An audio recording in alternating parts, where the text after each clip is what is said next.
कहानी 1962 से शुरू होती है, जहां हमें पैसिफिक ओशन के बीच एक बहुत बड़ा जहाज दिखाया जाता है जिसका नाम एंटोनिया ग्राजा है। इस जहाज पर लगभग 600 लोग न्यूयॉर्क जा रहे होते हैं। जहाज पर एक पार्टी चल रही होती है, लोग नाच रहे हैं, गाना गा रहे हैं और एक खूबसूरत सिंगर परफॉर्म कर रही होती है। सब लोग खुश होते हैं, लेकिन उन्हें जरा भी अंदाजा नहीं होता कि कुछ ही मिनटों में बहुत भयानक होने वाला है। तभी इंजन रूम में एक आदमी एक लीवर खींचता है। जैसे ही लीवर ऊपर जाता है, एक बहुत तेज तार पूरे जहाज में फैल जाता है और अचानक सबको काट देता है। एक ही पल में लोगों के शरीर दो हिस्सों में बंट जाते हैं। हर तरफ खून ही खून फैल जाता है। पूरा जहाज डरावना बन जाता है। लेकिन एक छोटी लड़की जिसका नाम केटी है बच जाती है, क्योंकि उसकी लंबाई कम होती है। वो तार उसके सिर के ऊपर से निकल जाता है, इसलिए उसे कुछ नहीं होता। इसके बाद कहानी 40 साल आगे चली जाती है। अब कुछ लोग एक पुराने जहाज को एक टगबोट की मदद से खींच रहे होते हैं। अचानक वो पुराना जहाज डूबने लगता है। ये देखकर टीम का लीडर अपनी साथी मर्फी को भेजता है ताकि वो उस रस्सी को खोल दे जो जहाज को पकड़े हुए हैं। अगर वो जहाज डूब जाता तो उनका टगबोट भी उसके साथ नीचे खिंच जाता। जब मर्फी उस जहाज पर पहुंचती है तो उसे नीचे के हिस्से में एक बड़ा दरार दिखाई देता है, जो बताता है कि जहाज बहुत खराब हालत में है और यहीं से असली खतरा शुरू होता है। पानी बहुत तेजी से जहाज के अंदर भर रहा होता है और जहाज सिर्फ 5 मिनट में डूबने वाला होता है। मर्फी तुरंत अपने टीम लीडर को ये बात बताती है। ये सुनकर लीडर उसे आदेश देता है कि वो तुरंत उस खींचने वाली रस्सी को छोड़ दे और वापस टगबोट पर आ जाए, क्योंकि अब वो इस जहाज को छोड़ने वाले हैं। उसी समय टीम के 2 और लोग वहां पहुंचते हैं और मर्फी से कहते हैं कि जल्दी बाहर निकलो। लेकिन यहाँ मर्फी जिद पकड़ लेती है, क्योंकि इस जहाज को ढूंढने में उन्हें पूरे 3 महीने लगे थे। वो इतनी आसानी से हार मानने को तैयार नहीं होती। वो सीधा पानी में कूद जाती है ताकि जहाज को बचा सके। उसे देखकर बाकी 2 साथी भी अपने टूल्स लेकर पानी में कूद जाते हैं। फिर तीनों मिलकर जहाज के टूटे हुए हिस्से, दरारें को वेल्ड करके बंद करते हैं। आखिरकार वो जहाज को डूबने से बचा लेते हैं। बाद में वो उस जहाज को बेच देते हैं और बहुत सारा पैसा कमाते हैं। टीम लीडर उस पैसे को सब में बराबर बांट देता है। इसी दौरान एक आदमी जैक चुपचाप उन्हें देख रहा होता है और उनकी बातें सुन रहा होता है। उसे पता चलता है कि ये लोग समुद्र में खोए हुए जहाज ढूंढकर उन्हें बेचकर पैसा कमाते हैं। फिर जैक उनके पास आता है और टीम लीडर को एक ऐसे जहाज के बारे में बताता है जो किसी खजाने से कम नहीं है। वो उसी जहाज की बात कर रहा होता है जो 40 साल पहले गायब हो गया था। वही जहाज जहां एक आदमी ने लीवर खींचकर सभी लोगों को मार दिया था। टीम लीडर भी उस जहाज का नाम सुन चुका होता है, एंटोनिया ग्राजा, जो 40 साल पहले रहस्यमयी तरीके से गायब हो गया था। वो कहता है कि बहुत लोगों ने उसे ढूंढने की कोशिश की, लेकिन आज तक कोई उसे नहीं ढूंढ पाया।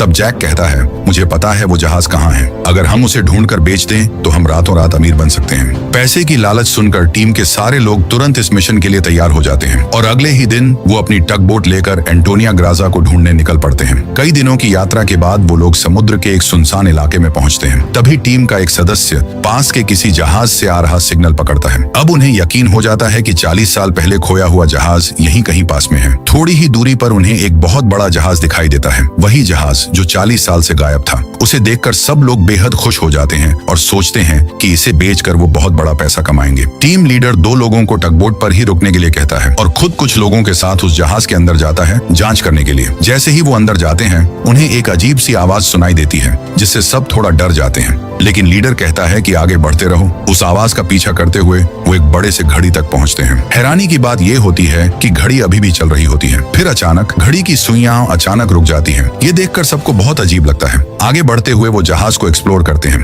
अंदर का हाल बहुत खराब होता है। हर जगह टूटी हुई चीजें, जंग लगा लोहा और बर्बादी ही बर्बादी। अचानक टीम का एक सदस्य टूटते हुए फर्श की वजह से नीचे गिरने वाला होता है, लेकिन मर्फी समय पर उसे पकड़ लेती है। जब वो उसे ऊपर खींच रहे होते हैं, तभी नीचे उन्हें एक छोटी लड़की दिखाई देती है। वो वही लड़की होती है जो 1962 में बच गई थी, केटी। सबसे डरावनी बात यह होती है कि 40 साल बाद भी वो बिल्कुल वैसी ही दिख रही है, जैसे उसकी उम्र बिल्कुल नहीं बढ़ी। इससे साफ हो जाता है कि वो अब इंसान नहीं बल्कि उसकी आत्मा बन चुकी है। मर्फी जैसे ही उसे दोबारा ध्यान से देखती है, वो लड़की अचानक गायब हो जाती है। किसी तरह वो लोग अपने साथी को वापस ऊपर खींच लेते हैं, लेकिन अब साफ हो चुका होता है कि इस जहाज पर कुछ बेहद खतरनाक और अलौकिक मौजूद है। मर्फी को समझ नहीं आता कि उसने जो लड़की देखी वो सच थी या सिर्फ उसका हेलुसिनेशन। लेकिन जो कुछ उसने देखा उससे वो अंदर से बुरी तरह डर जाती है। जहाज बहुत बड़ा होता है, इसलिए वो लोग आगे खोज जारी रखते हैं और आखिरकार मैन केबिन तक पहुंचते हैं। वहां तलाश करते समय उन्हें एक डिजिटल वॉच मिलता है। ये देखकर वो चौंक जाते हैं, क्योंकि 40 साल पहले ऐसे डिजिटल घड़ी होती ही नहीं थी। इससे उन्हें साफ समझ आ जाता है कि उनके आने से पहले भी कोई इस जहाज पर आ चुका है। इसके बाद वो लोग वापस अपने टगबोट पर लौटते हैं। टीम लीडर फैसला करता है कि अगले दिन वो इस जहाज को रस्सी से बांधकर खींच कर ले जाएंगे। अगली सुबह उन्हें जहाज में एक बड़ा छेद दिखता है, जिसकी वजह से वो धीरे धीरे डूब रहा होता है। लीडर साफ कहता है कि इस हालत में जहाज को खींचना बेवकूफी होगी, क्योंकि अंदर बहुत सारा पानी भर चुका है और उसका वजन बहुत बढ़ गया है। तो प्लान बदलता है, पहले उस छेद को वेल्ड करके बंद किया जाएगा, फिर अंदर का सारा पानी बाहर निकाला जाएगा और उसके बाद जहाज को खींचा जाएगा। करते करते एक स्विमिंग पूल तक पहुंचती है। वहां का नजारा देखकर वो हैरान रह जाती है। पूरे पूल के आसपास दीवारों पर गोलियों के निशान, गोली के छेद होते हैं, जैसे यहाँ कभी खतरनाक गोलीबारी हुई हो।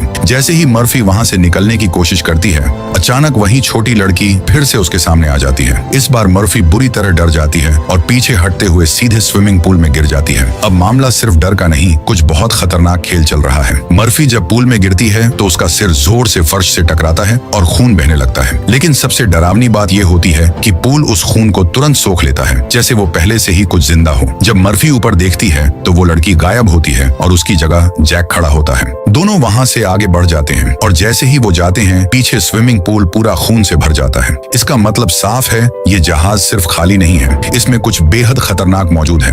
उधर टीम लीडर जहाज के कैप्टन के कमरे तक पहुंचता है। अंदर का हाल बहुत खराब होता है, सब कुछ टूटा फूटा और बिखरा हुआ है। वो कमरे की तलाशी लेता है, लेकिन कुछ खास नहीं मिलता। फिर उसकी नजर टेबल पर जाती है। एक वाइन बॉटल और एक भरा हुआ ग्लास रखा होता है, जैसे अभी अभी कोई पीकर गया हो। यही गलती होती है, वो बिना सोचे उसे पीने वाला होता है। जैसे ही वो ग्लास उठाता है, वो मिरर में देखता और उसके पीछे अचानक पुराने जहाज का कैप्टन खड़ा दिखाई देता है। घबराकर उसका हाथ कांपता है और ग्लास गिरकर टूट जाता है। अब वो समझ जाता है कि मामला गड़बड़ है और वो डर कर भाग जाता है। इसी तरह जहाज पर अजीब और डरावनी घटनाएं हर किसी के साथ होने लगती हैं। टीम का एक सदस्य मार्क एक औरत की आवाज में गाना सुनता है। वो उस आवाज के पीछे जाता है और नीचे के डेक पर पहुंचता है, जहां वही सिंगर गा रही होती है जो शुरुआत में पार्टी में दिखी थी। मतलब साफ ये जहाज अपने पुराने मरे हुए लोगों को बार बार दिखा रहा है। इधर मर्फी और जैक आगे बढ़ते हैं और एक दरवाजा खोलते हैं जो लॉन्ड्री रूम की तरफ जाता है। जैसे ही दरवाजा खुलता है, एक जोरदार पानी की लहर बाहर आती है और उसके साथ बहुत सारी लाशें बहकर बाहर आती हैं। अब डर असली लेवल पर पहुंच चुका होता है।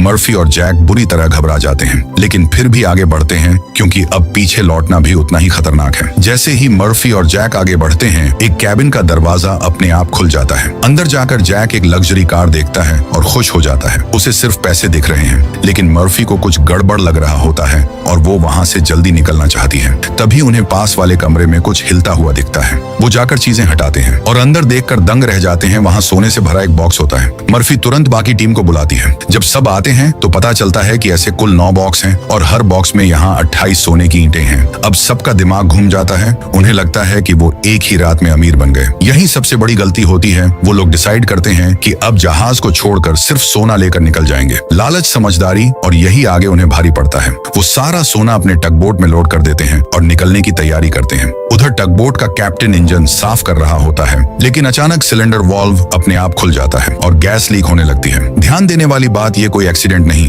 साफ तोड़फोड़ या अलौकिक इंटरफेरेंस है। इसी बीच मर्फी फिर से उसी लड़की को देखता है, केटी। वो उसकी तरफ भागती हुई आती है, जैसे उसे वार्निंग देना चाहती हो, लेकिन अचानक कोई उसे पकड़कर नीचे खींच लेता है। मतलब वो लड़की मदद करना चाहती है, लेकिन कोई और ताकत उसे रोक रही है। उसी समय कैप्टन इंजन स्टार्ट कर देता है और लीक हो रही गैस आग पकड़ लेती है। एक जबरदस्त एक्सप्लोजन होता है, पूरा टगबोट उड़ जाता है। कैप्टन वहीं मर जाता है। अब सिचुएशन पूरी तरह पलट चुकी है। अब उनके पास कोई पलायन नहीं है। वो सब समुद्र के बीच एक भूतिया छोड़े हुए जहाज में फंस चुके हैं। सबके चेहरे पर डर साफ दिखता है, क्योंकि अब ये सिर्फ खोज नहीं, सर्वाइवल बन चुका है। इसी बीच मार्क अपनी गर्लफ्रेंड की फोटो देखकर टूट जाता है। वो 2 हफ्ते बाद शादी करने वाला था और अब उसे लग रहा है कि वो जिंदा बाहर नहीं निकल पाएगा। फ्रस्ट्रेशन में वो जहाज पर रखी पुरानी शराब पीने लगता है, जो कि और भी खराब डिसीजन है, क्योंकि यहाँ सब कुछ पहले से ही शक के घेरे में है। दूसरी तरफ मर्फी बार बार केटी को देखने की वजह से परेशान हो जाती है। इस बार वो सिर्फ डर कर नहीं भागती, वो सच जानना चाहती है। वो जहाज के यात्रियों की जानकारी चेक करती है और पता लगाती है कि उस लड़की का नाम केटी है। जांच करते करते वो केटी के कमरे तक पहुंच जाती है और यहीं से असली सच खुलना शुरू होगा कि इस जहाज पर आखिर हुआ क्या था। मर्फी जब क्लोसेट खोलती है तो अंदर केटी की लाश देखकर दहशत में आ जाती है। इतने सालों बाद भी उसका शरीर वहीं पड़ा होता है। ये अपने आप में ही बहुत डरावनी बात है। मर्फी हिम्मत करके केटी के गले से एक लॉकेट निकालती है। जब वो उसे खोलती है तो अंदर केटी की अपने माता पिता के साथ फोटो होती है। ये देखकर मर्फी हैरान रह जाती है। तभी अचानक केटी की आवाज आती है,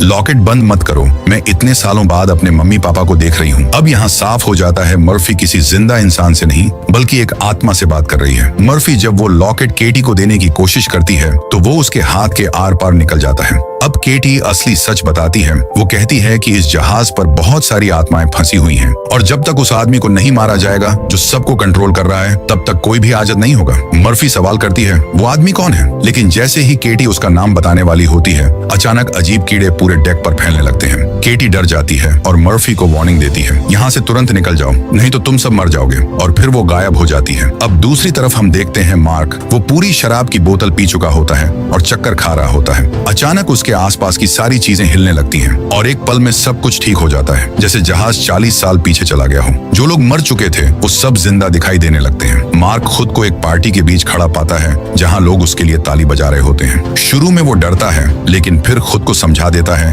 ये शराब का असर है, और वही सिंगर उसके पास आती है और उसे बहकाने लगती है। मार्क पूरी तरह उसके जाल में फंस जाता है और बिना सोचे समझे उसे किस कर देता है और उसके पीछे चल पड़ता है। असल में वो उसे ट्रैप में ले जा रही होती है। वो फर्श के किनारे रुकती है और मार्क को बुलाती है। जैसे ही मार्क आगे बढ़ता है नीचे का टूटा हुआ फर्श टूट जाता है और वो सीधे नीचे गिरकर मर जाता है। असल में ये जहाज लोगों के दिमाग से खेलता है और उन्हें खुद मरने पर मजबूर करता है। अब टीम लीडर की तरफ चलते हैं। वो कैप्टन के कमरे में बैठा होता है। वहाँ वाइन बॉटल अपने आप हिलने लगती है और कुछ ही देर में जहाज के पुराने कैप्टन की आत्मा उसके सामने आ जाती है। लीडर बुरी तरह डर जाता है। कैप्टन की आत्मा खुद वाइन ग्लास में शराब डालती है और उसे ऑफर करती है। साथ ही उसे एक फोटो देती है एक जहाज की जिसका नाम लोरेला है। फिर कैप्टन बताता है कि कई साल पहले एक आदमी इस जहाज पर आया था और उसने लोरेला नाम के जहाज के बारे में बताया। पुराने कप्तान की आत्मा टीम लीडर को पूरा सच बताती है। वो कहता है कि सालों पहले एक आदमी उनके जहाज पर आया था और उसने बताया कि एक दूसरे जहाज लोरेला में बहुत बड़ा खजाना छिपा हुआ है। लालच में आकर उन्होंने उस जहाज को ढूंढा और सच में उन्हें खजाना मिल गया। फिर कप्तान एक और फोटो दिखाता है और कहता है ये वही आदमी है जिसने हमें लोरेला के बारे में बताया था। जैसे ही टीम लीडर फोटो देखता है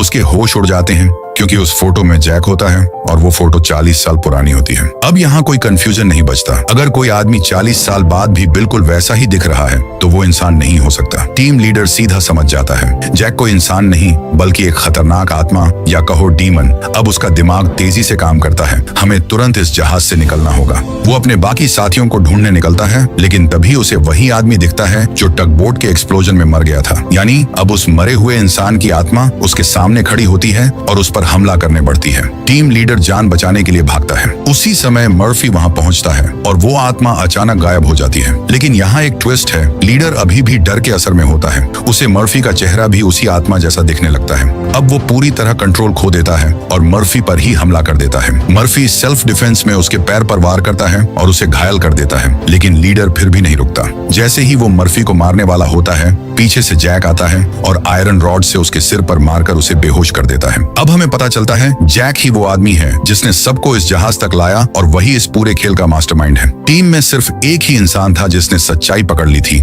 टीम लीडर, और जैक ये समझ चुका था कि उसका भेद खुल गया है, इसलिए वो उसे रास्ते से हटाना चाहता है। अब वो बाकी टीम को मैनिपुलेट करता है। वो कहता है अगर ये लीडर होश में आया तो किसी को नुकसान पहुंचा सकता है। बाकी लोग पहले से डरे हुए होते हैं और बिना सोचे जैक की बात मान लेते हैं। टीम लीडर को बेहोश करने के बाद वो लोग उसे पानी के टैंक में फेंक देते हैं। अब उनके पास कोई ऑप्शन नहीं बचता, इसलिए बाकी लोग फिर से जहाज को ठीक करने में लग जाते हैं। वो उस बड़े छेद को वेल्ड करके बंद करते हैं जिससे पानी अंदर आ रहा था और फिर अंदर भरा पानी बाहर निकालना शुरू करते हैं। इसी बीच मर्फी नोटिस करता है कि मार्क कहीं दिखाई नहीं दे रहा। वो उसे ढूंढने निकलता है। तभी फिर से केटी की आत्मा उसके सामने आती है और साफ बोलती है जिसे तुम ढूंढ रहे हो वो मर चुका है। मर्फी को झटका लगता है। केटी बताती है कि मार्क उस सिंगर के पीछे गया था और वहीं उसकी मौत हो गई। फिर केटी मर्फी के कंधे पर हाथ रखती है और उसे सीधा 1962 की उस रात में ले जाती है जब ये सब हुआ था। अब असली सच्चाई सामने आती है। उस रात जहाज पर जो हुआ वो कोई एक्सीडेंट नहीं था, वो एक प्लान्ड मैसेकर था। कुछ क्रिमिनल्स जहाज पर आए थे जिनका मकसद था सारा गोल्ड लूटना। उन्होंने अलग अलग तरीकों से लोगों को मारा, कुछ को झड़ दिया, कुछ को उसी से काट दिया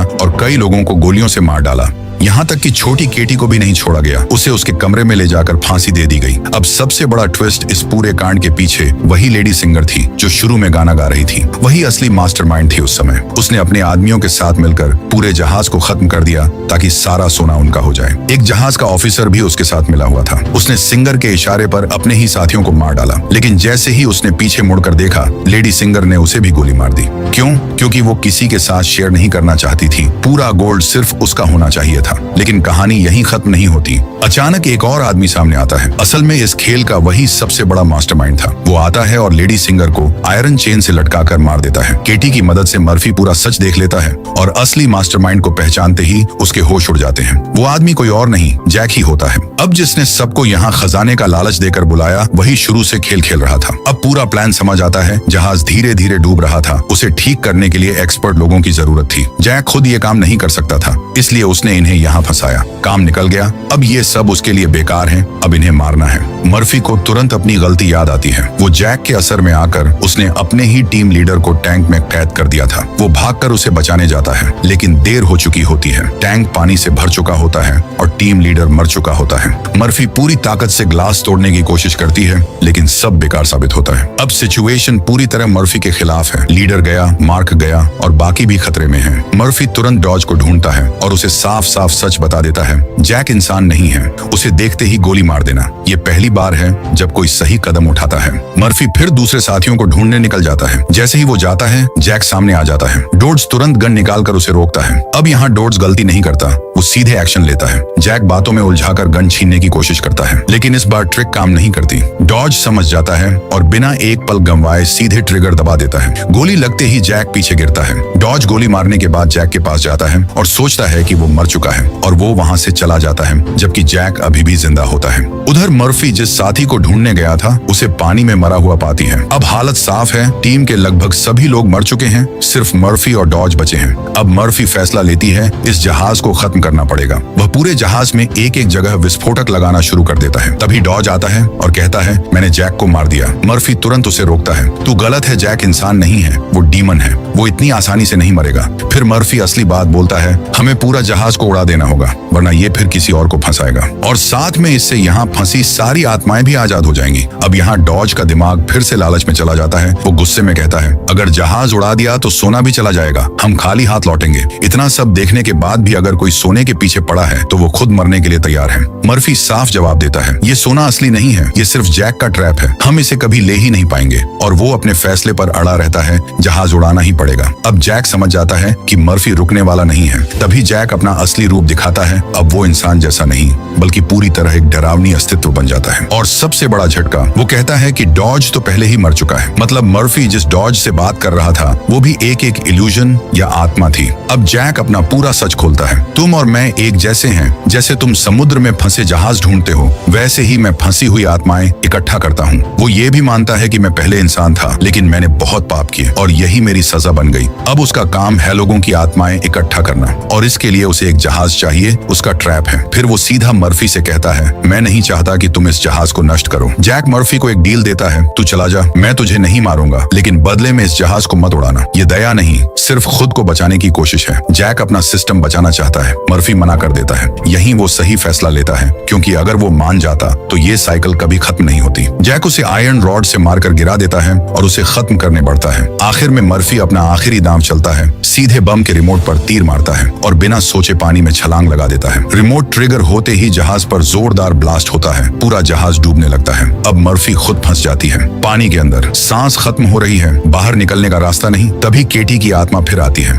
वो उसका हाथ पकड़ती है और उसे ऊपर की तरफ ले जाती है। इसी दौरान मर्फी देखता है जहाज पर जितनी भी आत्माएं कैद थीं, वो सब आजाद हो रही हैं। असल सच्चाई साफ हो जाती है। हर एक आत्मा जैक के कंट्रोल में थी, सिवाय केटी के, क्योंकि उसकी आत्मा पूरी तरह पवित्र थी और जैक उसे पूरी तरह कंट्रोल नहीं कर पाया। इसीलिए वो बार बार मर्फी की मदद कर रही थी। किसी तरह मर्फी पानी की सतह तक पहुंचता है। वो एक बॉक्स पकड़कर तैरता रहता है और आखिरकार एक गुजरते हुए जहाज उसे बचा लेता है। अब लगता है कहानी खत्म हो गया, लेकिन कहानी का असली ट्विस्ट यही है जब मर्फी एम्बुलेंस के अंदर होता है। वो खिड़की से बाहर देखती है और उसका दिमाग हिल जाता है। जैक जिंदा होता है। वो आराम से सारा सोना एक दूसरे जहाज में ले जा रहा होता है। मतलब जहाज डूब गया और लोग मर गए, लेकिन सिस्टम नहीं टूटा। जैक फिर वही करेगा, लालच दिखाएगा, लोगों को फंसाएगा, मारेगा, उनकी आत्माएं कैद करेगा। यानी मर्फी ने एक जहाज खत्म किया, लेकिन खेल अभी भी जारी है। और इस तरह एक अधूरी कहानी के साथ यहीं पर सब खत्म हो जाता है।